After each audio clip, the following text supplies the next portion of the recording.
Okay, so very briefly, it is really an honor and a pleasure to bring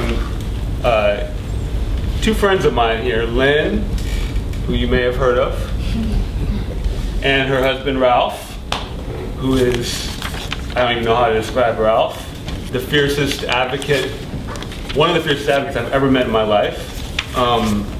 He's not a lawyer. Not a lawyer. Yeah, so my connection to Lynne goes back to 2002 when she was indicted on totally insane, I'm going to just be very nice with my language here, charges. And I was asked to run her website and be part of her defense committee. And so I basically have hung around for the last 12 years doing web stuff, helping with other defense committee work, and it has been an honor and privilege to work with her. So, and call her a friend of mine. So it is really great that she is able to come and talk to you guys. Okay. Well, I'll be very honest with you. I'm part of the recruiting effort. I am recruiting lawyers because I feel that we are lacking in our dedication, in our approach, in our, how can I say it? I spent 4 years, 1 month, and 3 days in a woman's prison, and the worst stories were the stories of bad lawyering. They just ate at my soul. They just made me feel like something's got to be done. People have to be inspired. People have to understand that even when they represent what might consider the least of defendants, we are all they have. And because of that, the responsibility is enormous. I came to being a lawyer from being a teacher. I was a teacher here in New York, very politically involved, along with Ralph, who I've been with for over 50 years, very involved in trying to bring the schools under some kind of community control, that is local control, where parents and community people had the final say in what went on in the schools, as opposed to bureaucrats, as opposed to what you would call educational, quote, professionals, end quote. And we had a massive struggle, ending with the teachers' union, for the first time in the history of union organizing, siding against the Black and Latino communities and siding with the bosses, the Board of Education of the City of New York, to defeat the communities.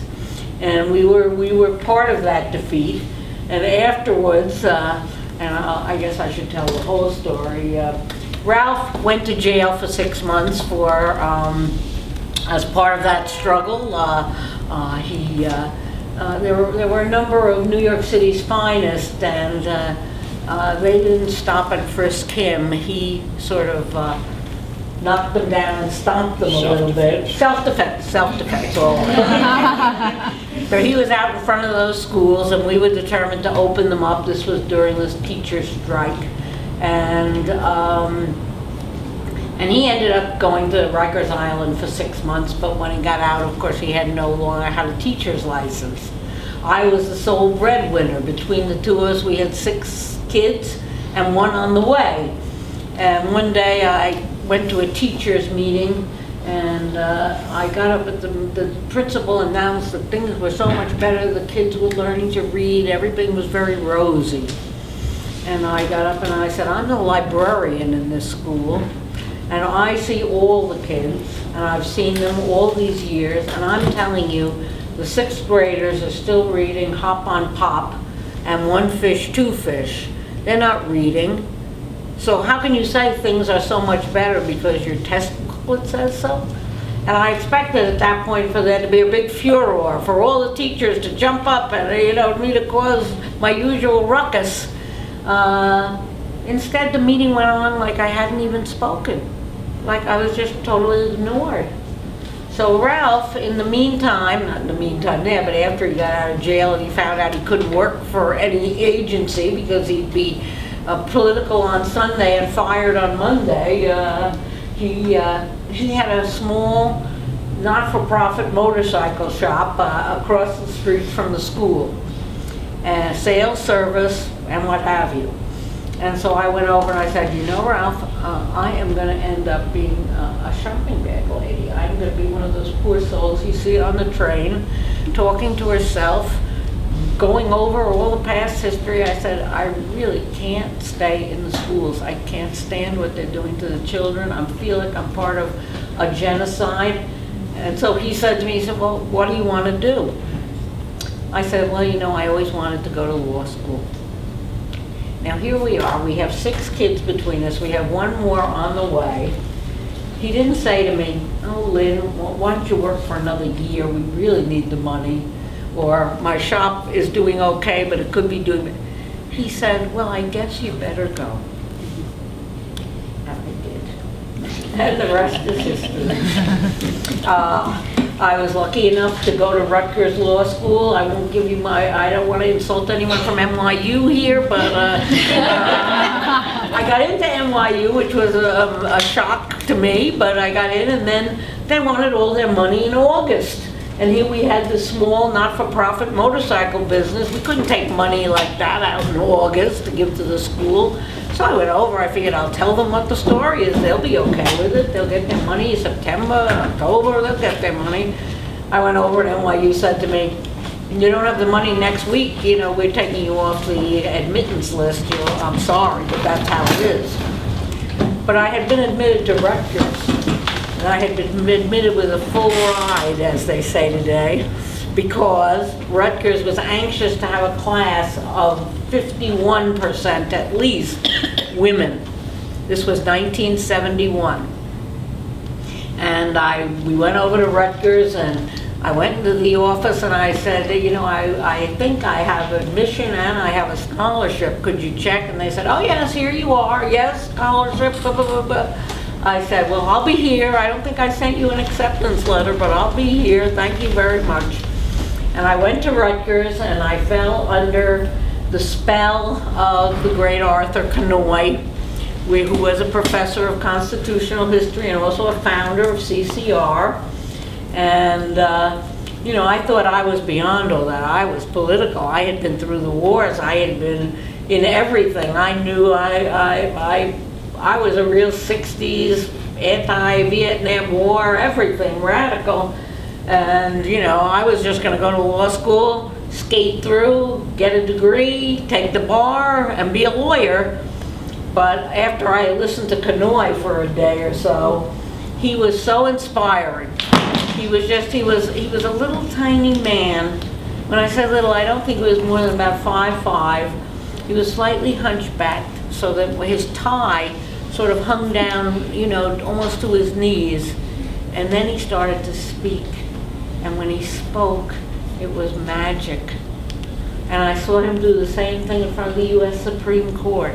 When he argued to the court, they all sat, they listened to him.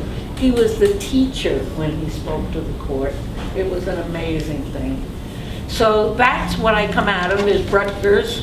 And like I say, I'm here to recruit, and I'm here to recruit for what was once upon a time a very viable, a very, how can I say it, not just viable, but active, what we would call a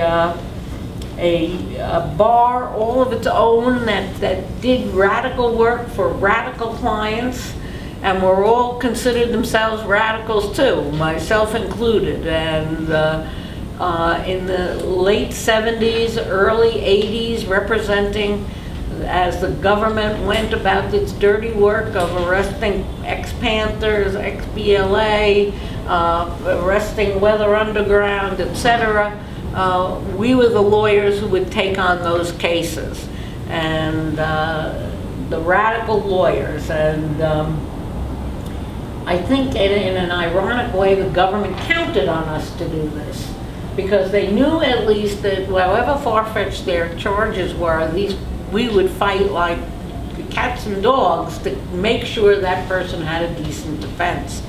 And that was the radical bar of the late 70s and early 80s, and which has virtually disappeared.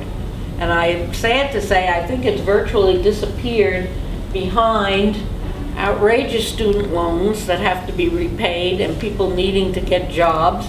I mean, I got out of law school, managed to flunk the bar the first time around. Another whole story. In those days, you found out whether you passed the bar in New York. You bought the New York Times. You knew when it was coming out, and you knew it would be listed in the New York Times in the tiniest print imaginable. And so we went down to the local newsstand on Delancey and Essex. It was quite a different Delancey and Essex than it is today, I must say. And we waited for the paper to come out.